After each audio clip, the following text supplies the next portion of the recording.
una vez más al seminario de lunes de Fainas Matemáticas. Hoy tenemos el honor de contar con el doctor Jorge Garza Olí, quien es miembro del Sistema Nacional de Investigadores en su nivel 3. Estudió la licenciatura aquí en la UAM, la licenciatura en Química, tiene una maestría en Física y tiene el doctorado otra vez en Química. Hizo una estancia postdoctoral en el Pacific Northwest National Laboratory en Washington y ahí obtuvo una distinción, el Outstanding Performance Award, por un trabajo de investigación en puentes de hidrógeno, ¿sí? Así que tenemos un invitado de lujo hoy. Recibió también el premio a la docencia en 2016 aquí en la universidad, y cuando estudió la licenciatura, maestría y doctorado, en todos esos estudios obtuvo la medalla al mérito que otorga la universidad. Tiene alrededor de 90 artículos de investigación, tiene muchísimas citas por esos trabajos internacionales, ha hecho muchas estancias de investigación en países como Estados Unidos, Colombia, Italia, y sus líneas de investigación son teoría de funcionales de la densidad aplicada a átomos, uso de cómputo en paralelo para el estudio de sistemas moleculares, modelaje de sistemas electrónicos a altas presiones, desarrollo de códigos computacionales para el estudio de la estructura electrónica de átomos, moléculas y sólidos. Así que pues vamos a escucharlo hoy con la plática descubriendo nuevos materiales con métodos estocásticos. Gracias, Liliana, por la introducción. No sé si me escucha bien, uso el micrófono. Uso el micrófono. Después de 2 clases ya... ¿Sí? ¿Te escuchan? Ok. Bien, bueno, antes de comenzar la plática, sí quiero dar un reconocimiento a este esfuerzo que han hecho Lupita, Janet, Sol y bueno, ahí también sobre la organización de estas Fainas Matemáticas. Tengo entendido que lleva la 9ª temporada, ¿no? Sí, ¿no? Ni Luis Miguel tiene tantas temporadas.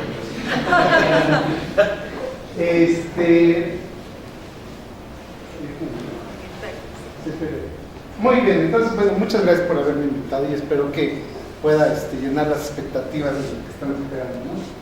Bien, voy a utilizar bueno, como escucharon en la introducción, de mi formación soy químico, trabajo en el departamento de química de esta universidad y a veces tocamos temas de química, a veces tocamos temas de física, pero todo apoyado por la parte de matemáticas.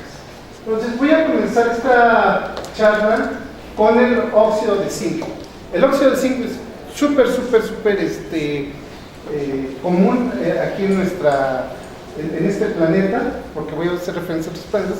En este planeta el óxido de zinc se utiliza en muchas cosas, en particular como aditivo, o sea, como un medio de transporte de agua, ¿no? Esa es la forma que tiene, es un polvo blanco, y del óxido de zinc se sabe muy bien su estructura cristalina.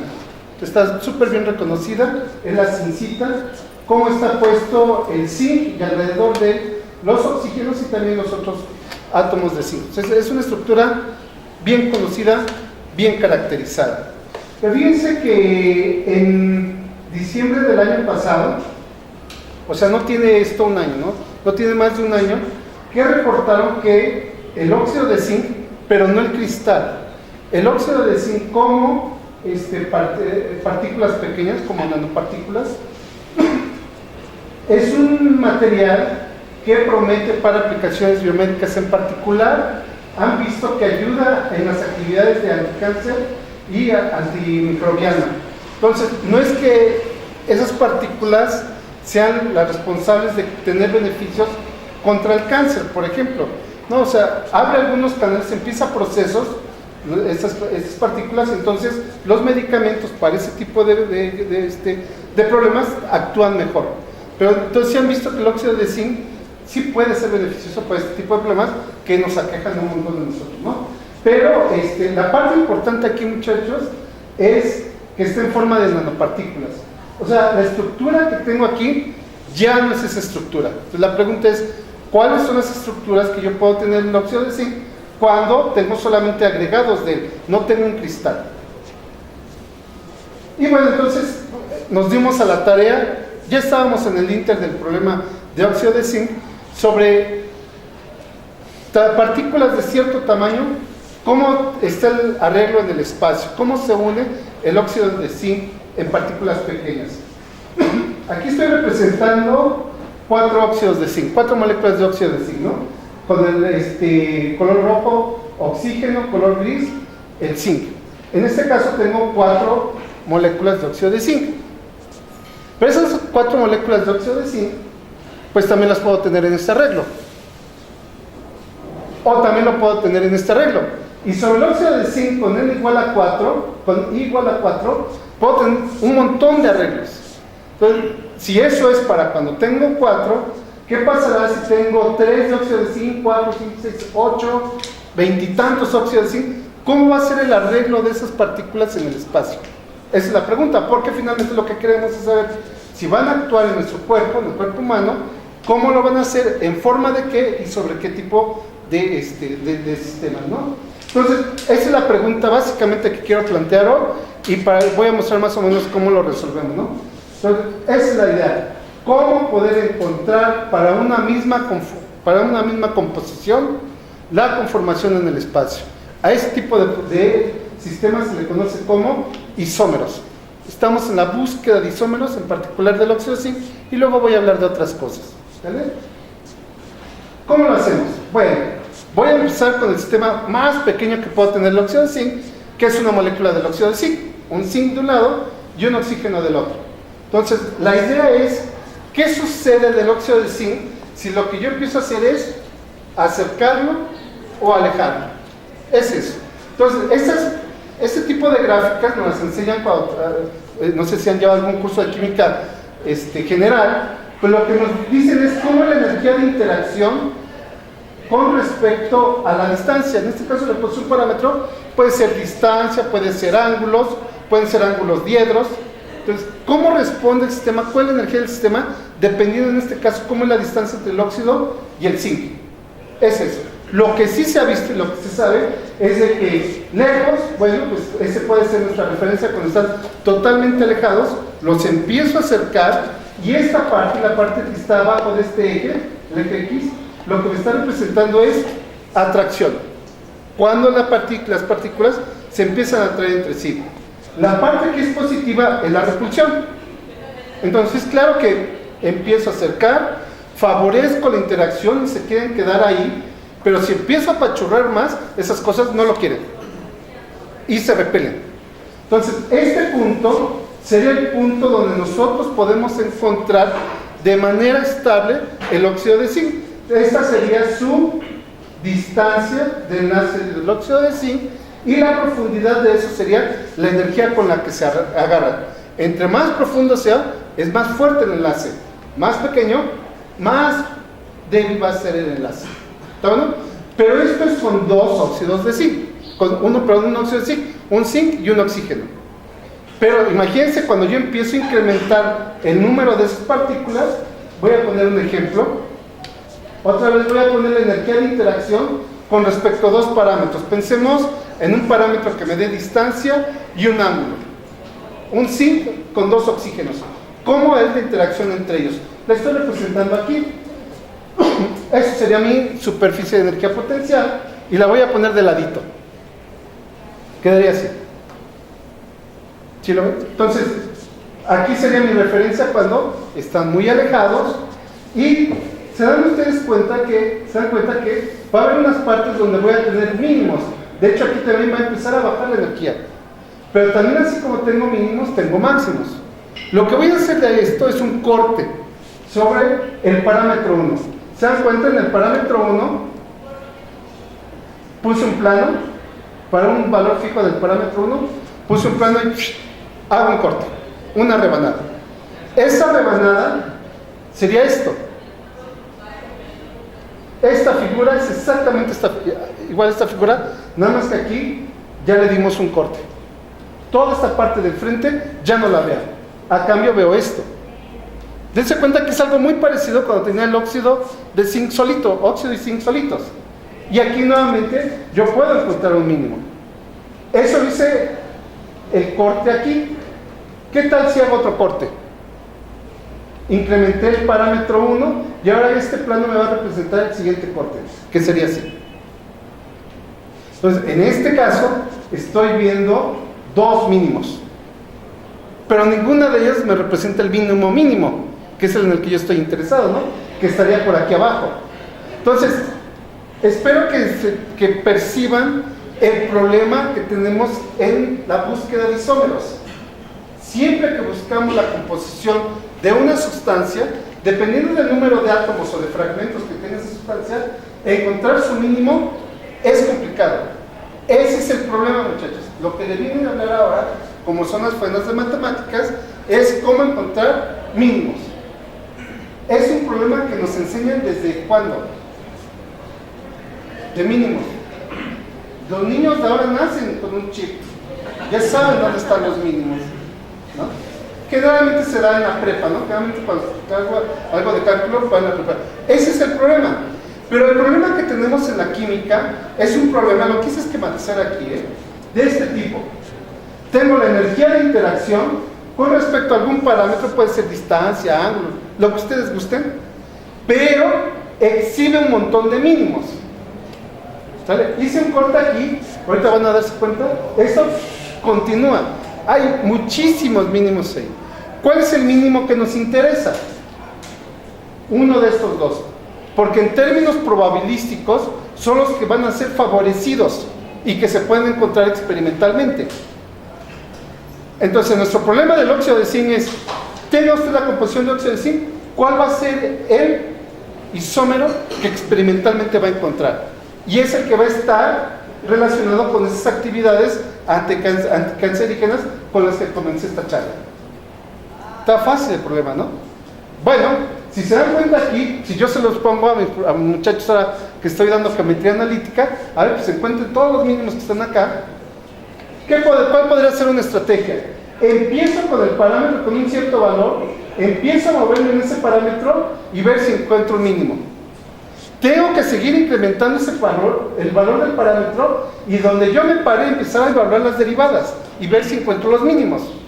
La tarea está tremenda. Es una tarea de locos, porque este es un ejemplo, pero en la química tengo mucho más grados de libertad.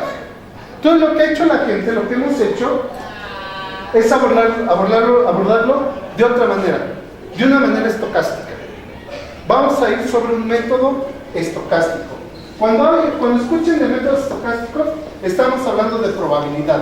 De alguna manera, ya sé que la propiedad que medimos está en términos de probabilidad, pero en este caso lo que nosotros vamos a hacer es decir, bueno, yo tengo ciertos parámetros, ángulos y distancia, y voy a dar de manera aleatoria qué valores puedo tener. Y sobre eso, cuánto vale la función, cuánto vale mi energía. Y de eso voy a hacer un muestreo sobre el espacio. Significa que no voy a tomar todos los valores de mi variable independiente. Lo voy a tomar de manera aleatoria.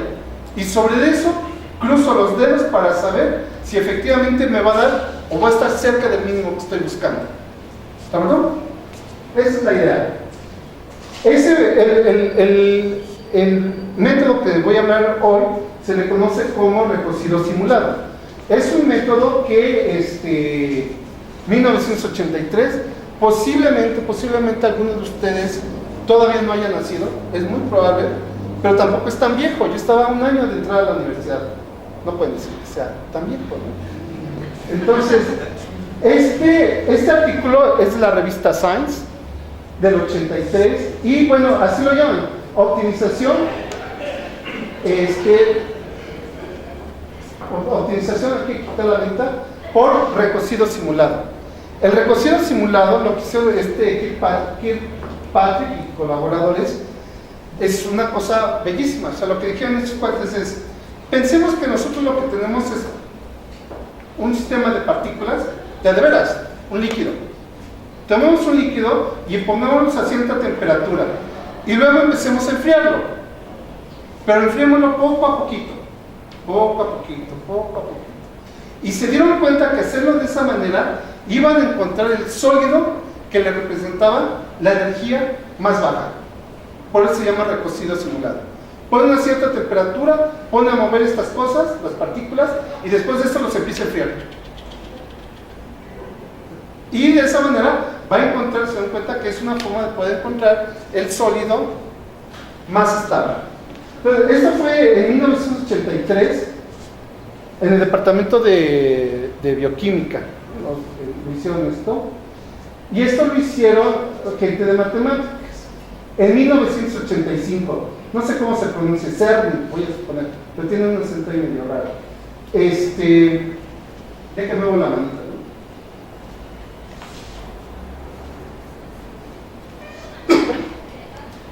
Entonces, los padres del recocido simulado es Kirkpatrick y colaboradores, y por otro lado, CERN. Lo hicieron de manera independiente, los dos formularon ese problema. Y el problema lo pusieron así. Así es como resumí el recocido simulado. Lo que nosotros necesitamos le llaman función de costo. En nuestro caso, es la energía del sistema. También le llaman función objetivo. Tenga usted la función en la que usted está buscando su mínimo. Luego de eso, genere la variable aleatoria, dele un valor de su variable independiente de manera aleatoria. En nuestro caso era un parámetro. Puede ser la distancia. De manera aleatoria, con un generador de números aleatorios, doy un valor de la variable. Y veo cuál es el valor que tiene la función.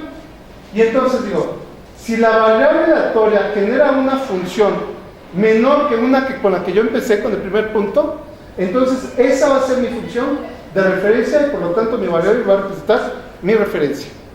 Y eso está bien, ¿no? Cada que encuentre una abajo la tomo, cada que encuentre una abajo la tomo. Pero hay también una cuestión probabilística. Puede ser que sea mayor que la de referencia, pero tampoco tan diferente, tan alta en energía. Entonces, existe la distribución que se llama la distribución de Maxwell para decidir sobre probabilidades qué variable puedo tomar o qué no la puedo tomar. ¿Vale? Eso es básicamente lo que es el recocido simulado. Entonces, esto, aunque no me da un valor más bajo que la función, sí tiene cierta probabilidad de que pueda llegar a ser un mínimo. Es como 5.9, casi 6. ¿No? Cuando estamos en el curso, profesor, es casi 6, ¿no?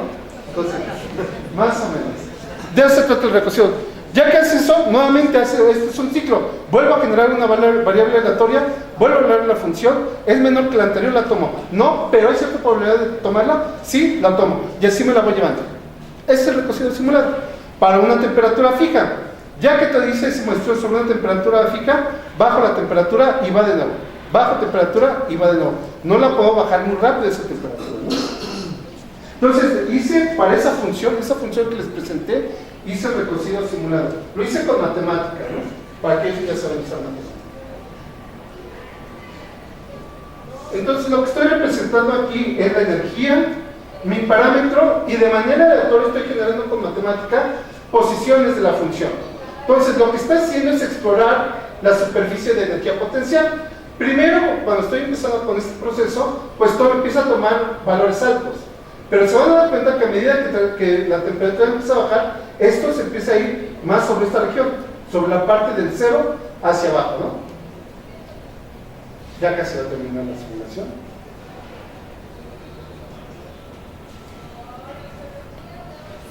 Se acabó.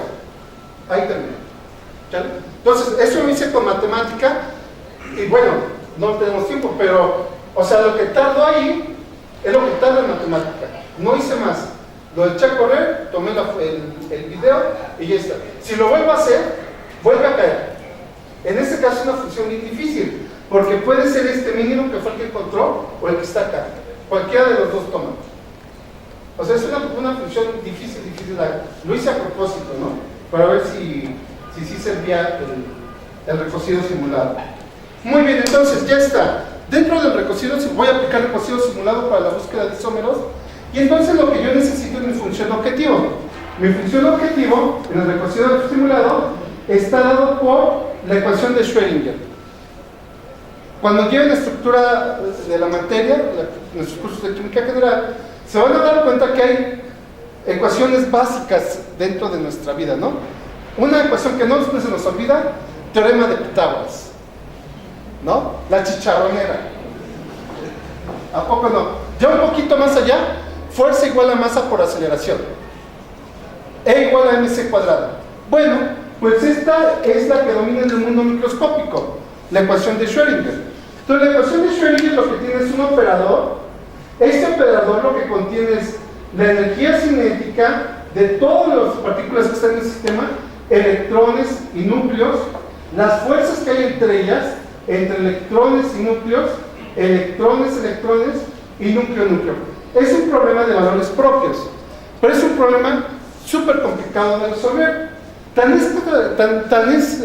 complicado que la ecuación de Schrödinger no admite una solución analítica para un sistema de 3 electrones. 2 electrones ya no hay. Es un problema de muchos cuerpos y en la cuántica no está resuelto. Entonces, el helio es el átomo multielectrónico más pequeño, 2 electrones. No tiene solución analítica. La molécula del hidrógeno, H2, no tiene solución analítica. Tenemos que recurrir a aproximaciones. ¿Qué tan costoso es ir a esas aproximaciones?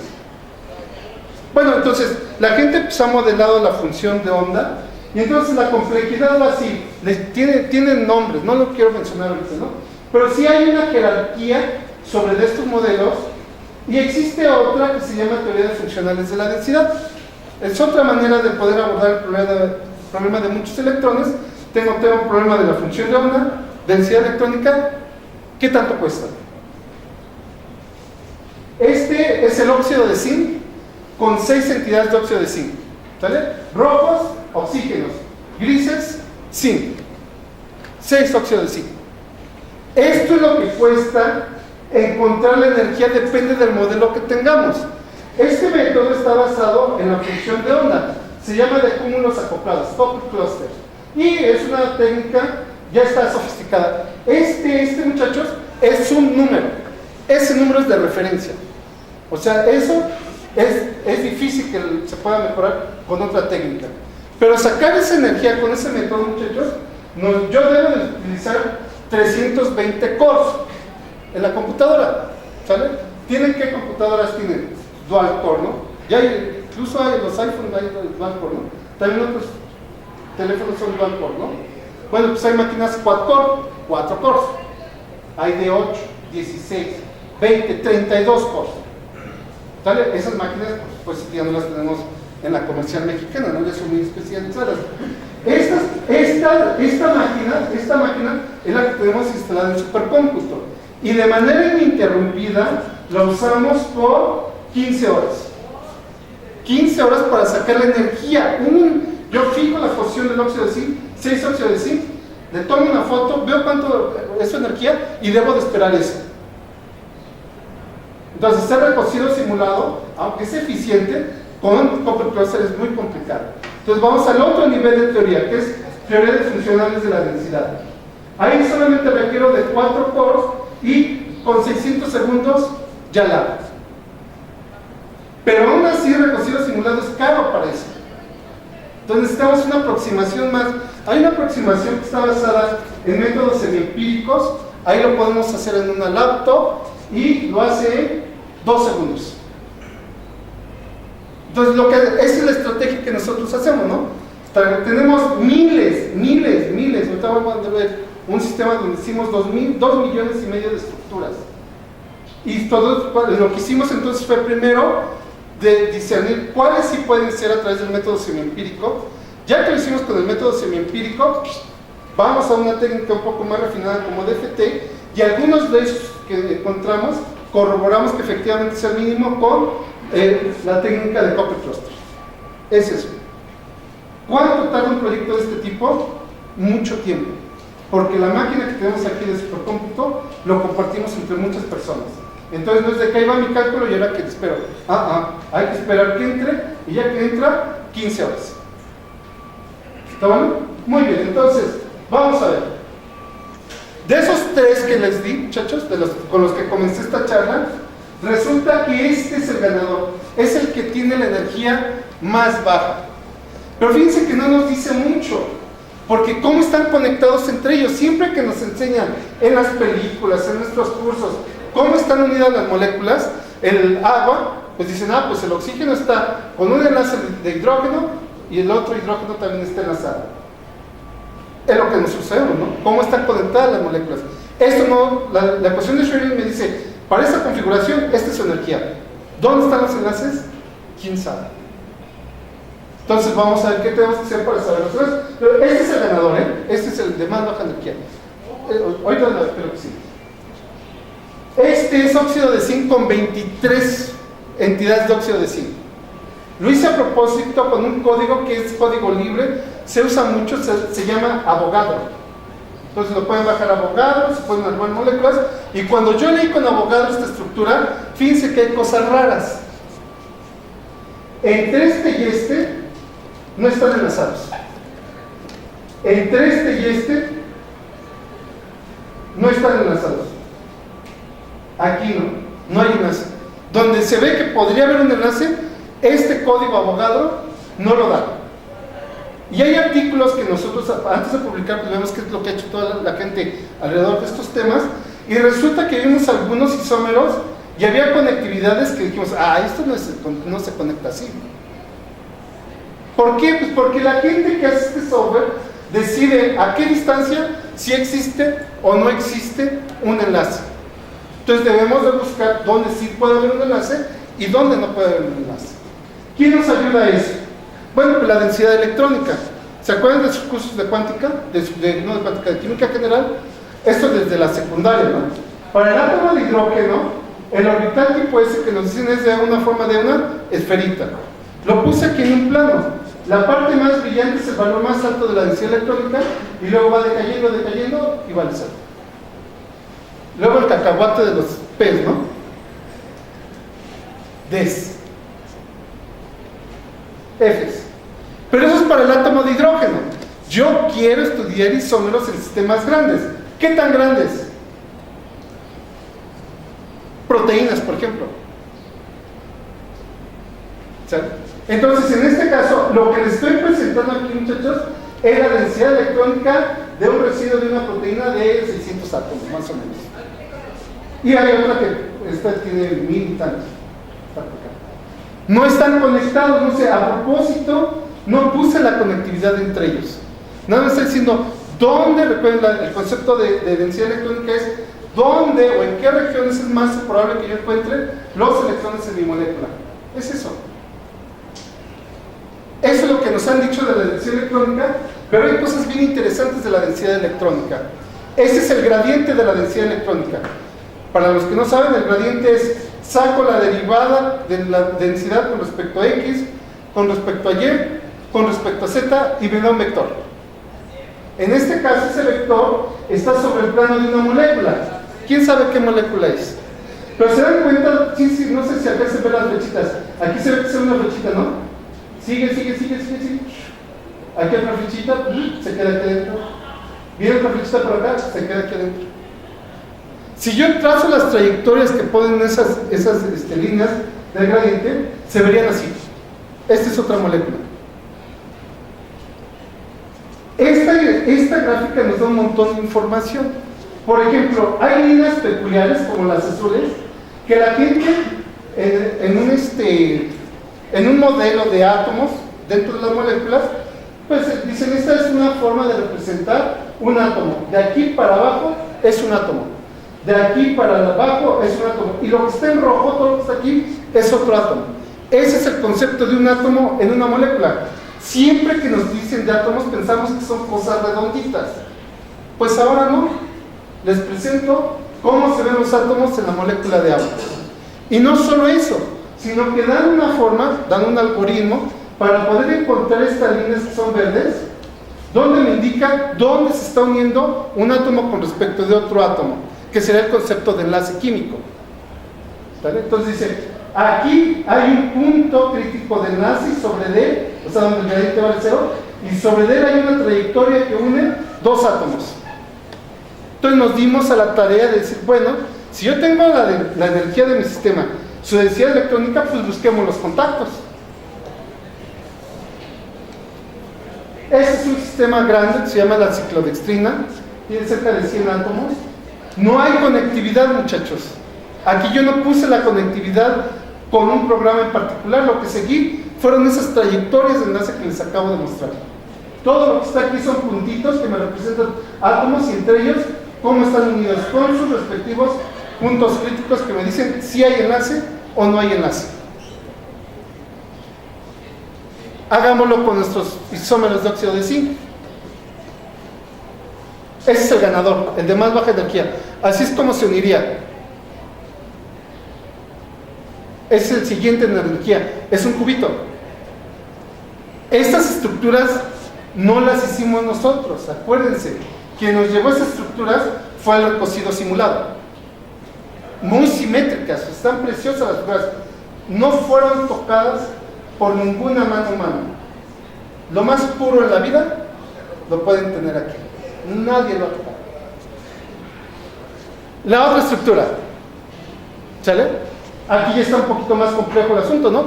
Pero fíjense que lo que está diciendo es que sí, entre el oxígeno y el zinc puede haber contactos, pero también entre el zinc y zinc. Lo hicimos para 6 óxidos de zinc. Ese es el isómero de más baja energía. Para 8. Para 9. Para 18. Para 23. Nada de eso nosotros tocamos. Aunque podría, no metí mano negra.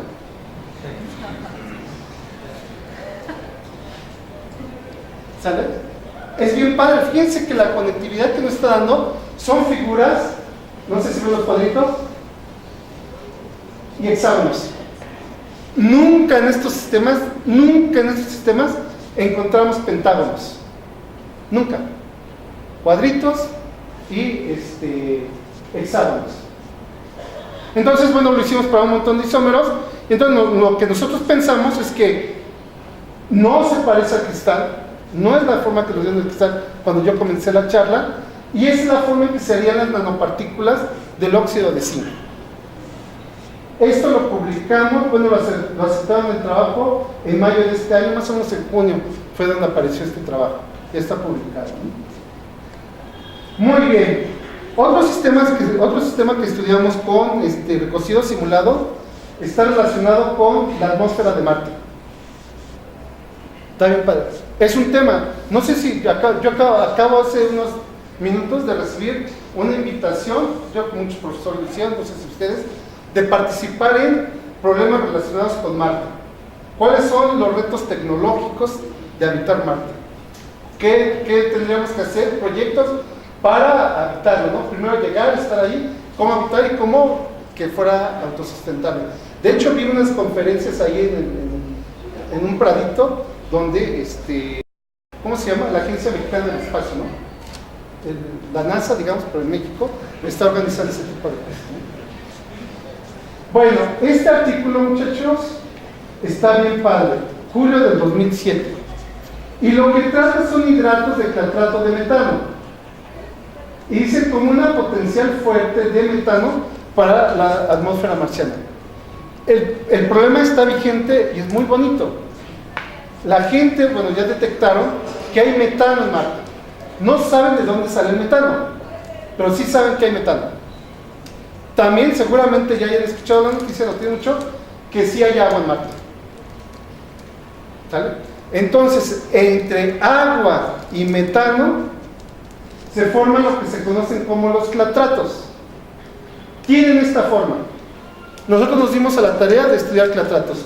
Cómo moléculas de agua, rojo y blanco representan agua, y lo que está aquí azul y blanco representa el metano. ¿Cómo es que se llegan a formar estos cúmulos de clatratos, de agua con metano? Y aquí tenemos exactamente lo mismo que hicimos con el óxido de zinc. Aquí se hizo con moléculas de agua y con metano. 2,5 millones de estructuras fueron consideradas para la parte del recocido simulado. Porque queremos estar seguros de una cosa. Sí se sabe que estas estructuras forman cajas, pero en estado sólido. Estos clatratos son responsables de que las tuberías de los oleoductos se tapen. Cuando están sacando petróleo de fondo marino, las temperaturas son bajas, las presiones son altas y se forman agregados súper resistentes. Taponean, eso es un problema tecnológico que tiene ahorita la industria del petróleo. Entonces la gente sabe que se forman cajitas, balones de fútbol, y adentro de esos balones las moléculas de metano. Entonces dijimos, si yo tomo 12 de agua y una de metano, ¿sí existe? La respuesta fue, sí existe, pero no es la más estable, no es la más probable. La más probable es esta. Se forma una especie de nidito y arriba queda el metano. Entonces, hicimos una predicción de a qué temperaturas se podrían dar, y esas temperaturas precisamente coinciden con las temperaturas de Marte. Entonces, la forma en que se anuncia este artículo que publicamos en el 2016 es que en Marte sí pueden encontrar clatratos, y la manera en que los van a encontrar no va a ser en forma de cajitas, pero sí va a haber agregados de metano pegados ahí. Otro problema de recocido simulado. Este problema de recocido simulado está relacionado con cobre y agua. ¿Cómo el cobre está rodeado del agua? Se sabe por la química inorgánica que el cobre está rodeado, si unen ustedes el cobre con los oxígenos del agua, ¿sí ven lo que va a formar? Un plano con 4 conexiones y 2 cosas que están aquí, un tetraedro. Entonces la gente decía, es que se forma el tetraedro. Hicimos recocidos simulados sobre este sistema, y sí se puede formar el tetraedro, pero también hay estructuras donde en lugar de 6 se tienen 5 contactos. Otra vez tuvimos que hacer toda la parte de recocido simulado, ¿no? Este trabajo lo aceptaron en junio, y a finales de junio se publicó también, ¿no? Es un trabajo recién publicado. Quiero mencionar este problema que sí está bien padre. Bueno, a mí me gusta mucho. Esta es una etiqueta de un insecticida que se vende en México. Está hecho por Bayer. El insecticida, el ingrediente activo se llama imidacloprid. Imidacloprid. Cuando lo sacó este insecticida Bayer, fue un boom. Dijo, no, el control de plagas está padrísimo porque no afecta a los humanos, el imidacloprid no nos afecta, y es muy específico de ciertos insectos. Se usa para problemas agrícolas. Entonces estaban todos súper contentos. Hace unos meses surgió un reporte en Europa, la Autoridad de Seguridad de Comida Europea, y lo que dice es que los neonicotinoides, o sea, como el imidacloprid que les acabo de mostrar que se usa en México, es un riesgo para las abejas. Y se oye bien cuando está molestando una abeja y dice, oye, pues mátala, ¿no? Pues no, porque sí son responsables de mover un montón de polen. Matar abejas a un nivel masivo sí nos puede generar un problema grave al planeta Tierra. Entonces, se han dado cuenta que el imidacloprid es muy estable, o sea, no tuvo acción con el bicho que quería matar, se queda en el suelo y en el agua. Entonces dijimos, ¿cómo es que el agua se pega al imidacloprid y qué procesos podemos tener para destrozarlo, ¿no? Y lo hicimos, recocido simulado. Agarramos una molécula de imidacloprid, aquí está uno, bueno, de hecho este es el acetamiprid, también es un neonicotinoide. Usamos 3 insecticidas que son los que más comúnmente se utilizan, y pusimos alrededor del agua. Recuerden, nosotros no los pusimos así, el método estocástico es el que nos ayuda, recocido simulado. Y lo que encontramos sobre estos sistemas, no solamente vimos cómo se podía pegar el lava, sino que en el 2016 hicimos esta publicación. Nos dimos cuenta que de manera natural, por la manera de cómo se pega el agua, hay un momento en que el insecticida suelta un protón, lo pasa al agua, se desprotona, y en ese momento se puede descomponer. Entonces, por eso lo que propusimos es cómo una etapa inicial sobre la degradación de este sistema. Es una propuesta que estamos haciendo los experimentales y pues quién sabe si lo vayan a tomar, ¿no? Esto fue en 2016. Muy bien, entonces, la conectividad que hacemos, muchachos, recuerden, está hecho a través de la densidad electrónica. Para la densidad electrónica, entonces, lo que decidimos fue tener un proyecto, hacer software para de manera eficiente poder, ya que calculo la densidad electrónica, sacar su gradiente para sacar esas líneas que me van a decir dónde están los contactos. ¿Vale? Entonces diseñamos un código y ese código se llama así: Graphics Processing Units. Esto, en lugar de CPUs, son GPUs. Es lo que en este momento dentro de la industria, bueno, dentro del cómputo de alto rendimiento y cómputo científico está dominando. Usar las tarjetas de videojuegos para hacer cálculos de cómputo científico. Eso es lo que está haciendo. Es lo que estamos haciendo. Entonces lo hicimos para átomos y moléculas.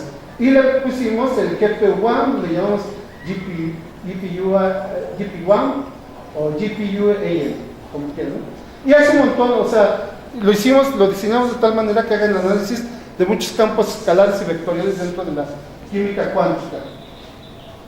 Nada más les voy a decir, es el software que nosotros utilizamos, el que nosotros diseñamos, cómo van los tiempos. Aquí estoy comparando 16 CPUs de tipo Xeon. Los cores que se utilizan son Xeones, son de la familia 2670, versión 2, y lo hicimos sobre 3 sistemas. El sistema agua-agua, un sistema que se llama el cubano, porque forma un cubo, y esos 12 de aguas que encierran un metano. El sistema que les enseñé, que está en Marte, lo hicimos, ¿no? Y entonces hicimos este análisis de ver dónde hay contactos o dónde no hay contactos. Esto es lo que tarda 16 CPUs para ese sistema, que es el sistema más grande. En segundos, 27.170 segundos. Entonces, 10 horas, ¿cuánto es? 36.000 segundos, ¿no? Más o menos. 10 horas, 36.000. Una hora, 3.600 segundos. Entonces, esto es lo que tardan 16 CPUs trabajando de manera simultánea. Esto es lo que tarda una tarjeta Tesla, una tarjeta de video, para este tipo de cálculos, para este sistema más grande. 880 segundos. Con 2 tarjetas, 553, y con 4 tarjetas, 350 segundos. ¿Por qué necesitamos esta rapidez? Porque necesitamos hacer un montón de cálculos. Pueden ser cálculos para sistemas muy grandes o muchos para sistemas medianos, que es lo que estamos viendo. ¿Vale? En el 2014 publicamos eso y fue motivo de una portada en la revista donde se publicó este trabajo, ¿no? Entonces, la parte que tenemos aquí abajo, muchachos, es un pedazo de celulosa, un pedazo de madera. Se está simulando. Y la parte que está aquí arriba es un adhesivo. Entonces, hemos podido estudiar, decir qué tipos de contactos se dan entre un adhesivo y madera. O sea, cuando pegan la madera, el resistor, en términos microscópicos, es lo que estamos observando aquí. Y por eso a veces se puede arrancar y a veces no se puede arrancar, ¿no? Son ese tipo de aplicaciones que hemos hecho con ese código. Entonces recuerden, el código es el GP1. Le pusimos a propósito el UAM, porque también podemos decir que es Graphics Processing Units a Universidad Autónoma Metropolitana, ¿no? Entonces, quiero hacer un anuncio. El 29 de octubre voy a estar el lunes en la ciencia. Se llama la plática Videojuegos y Química, Super Mario contra Supercómputo, ¿no? Entonces ahí voy a dar detalles de cómo se hace el trabajo, la tarjeta gráfica y cómo compara con el CPU. Muy bien, entonces he hablado solamente del recocido simulado, pero hay muchas técnicas para hacer la parte del diseño de nuevos materiales. En particular quise mostrarles este trabajo que es julio del 2018, o sea, es reciente. Este trabajo es cloruro de sodio, cómo se pega sobre el grafeno. El grafeno es, digamos que al al de nuestro lápiz, lo exfoliamos, como quitarse los vellos de una pierna, igualito, y lo que nos queda ahí es el grafeno, una capa de grafeno. Sobre ese grafeno, fíjense, montaron cloruros de sodio, aquí están puestos. Pero también hicieron cosas que no son, ¿cómo se llaman? Estequiométricas, ¿no? 2 de sodio y un cloro, 2 de sodio y un cloro, o 3 de sodio y 1 de cloro, a altas presiones. Entonces, lo que nosotros pretendemos hacer es llegar a este tipo de aplicaciones, no solamente para cosas agregados, sino en un sistema cristalino, cómo se dan las estructuras para pues una aplicación en particular, ¿no? Entonces, conclusiones, no sé si me fui muy rápido, creo que no sé qué hora sea. Entonces, la búsqueda de nuevos materiales son necesarios métodos estocásticos, no hay duda. Algoritmos genéticos, recocidos simulados, variaciones de Monte Carlo, lo que esté a la mano, para no poder explorar toda la superficie de energía potencial. Necesitamos ser muy inteligentes para poder encontrar mínimos globales. Esto, muchachos, los matemáticos, los que están aquí, es un tema. O sea, si nosotros, bueno, si ustedes son capaces de diseñar algoritmos donde evaluar la función objetivo sea en algunas ocasiones nada más, nos va a aliviar mucho el tiempo a nosotros los químicos, ¿no? Y por otra parte, pues sí es cierto, la química teórica, lo que estamos haciendo, lo que les presenté, pues da una muy buena idea de lo que pueden ser nuevos materiales. ¿Qué es lo que, o sea, cuál es la fase en la que estamos nosotros? Nosotros proponemos nuevas estructuras, decimos, pueden estar así, así se comportan, nosotros ya se los mostramos, pero luego viene la gente experimental. Entonces, sí creemos que puede ayudar, porque les decimos, en lugar de que tú trates de sintetizar todo este conjunto de moléculas, ve por aquí. Estas son las que son más probables de que puedas encontrar, porque energéticamente nosotros creemos que son las más favorables. Bien, de los trabajos que les presenté, estos han sido mis colaboradores, ¿no? Entonces, quiero mencionar algunos que son muy importantes para este proyecto en particular. Para el químico José García Miranda, él está trabajando exclusivamente en la parte de métodos estocásticos. Pero también no quiero dejar de lado a la doctora Luiselia Vargas,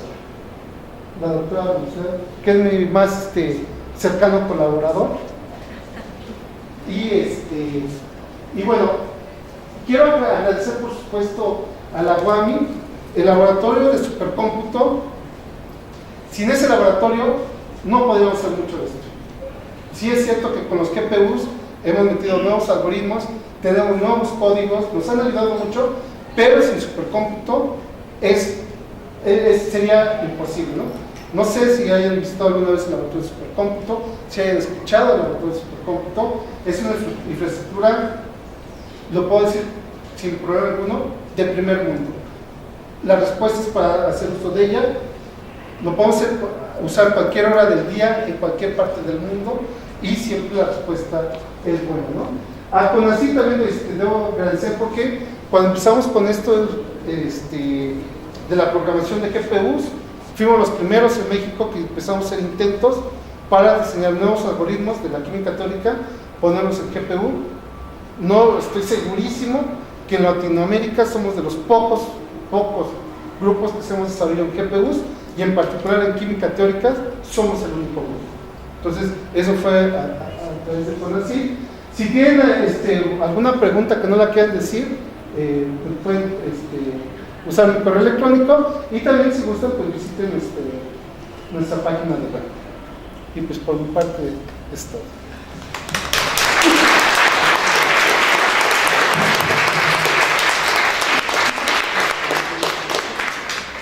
¿Alguien tiene alguna pregunta para el doctor? Aprovechen ahorita de una vez. ¿No? Sí, una pregunta, por ejemplo, para simular el entorno biológico, en el caso de los clústeres así. ¿Había una forma de meterle un continuo o algo para simular el agua o el hecho que estén no aislados? Sí, yo creo, bueno, o sea, lo que nosotros dijimos es cómo pueden estar ese tipo de sistemas en agregados, ¿no? Ya no como que agregados. O a la pregunta, o sea, ya sea que busquemos al experimental o que nos busquen, ¿no? Pero la idea es que digamos, bueno, ¿cuál es el proceso donde ellos piensan que se está dando la interacción de esta partícula, del tipo de partículas, con el medicamento o con la célula? Entonces dependerá qué es lo que requerimos de ambiente y poder tratar de simularlo. Pero efectivamente lo que necesitamos es una aproximación para hacer una simulación de todo el medio ambiente, ¿no? Porque pues seguro va a ser muy, muy grande. Por ahí, por ejemplo, si son biológicos, si sería posible meter tal cual, bueno, explícitamente visualmente, o si tendría que ser una fuerza también. Con semiempíricos, pues yo creo que podemos hacer sin problema alguno, pues simulaciones con miles de átomos, miles. Entonces ya lo que quieras poner entre los miles, solvente, pedazos de célula, o sea, no sé, ¿no? Pero de miles sí lo podemos hacer, en tiempos razonables, sí se puede hacer eso, sí es factible, sí es algo que se puede hacer. Pero desconozco el mecanismo, entonces sería muy bueno ver si alguien está interesado en hacer eso. ¿Alguien más tiene alguna otra pregunta?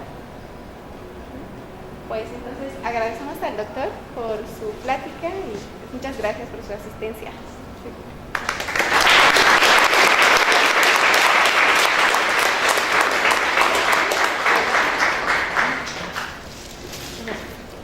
Ok, muchas gracias. Y los esperamos en la siguiente plática, el siguiente lunes. Aquí también.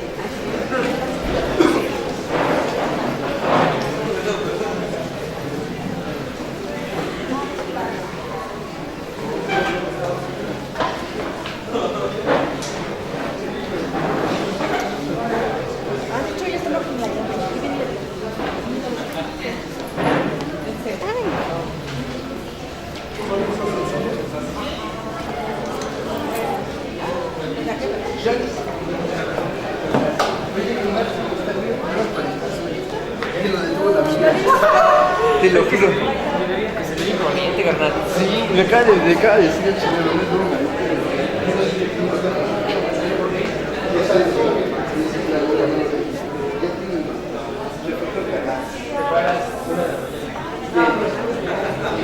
Tendría que llegar a las 10, 11 de la noche. Pero, no, ¿qué tal? Yo le pregunté y no nos va a pasar eso. No, porque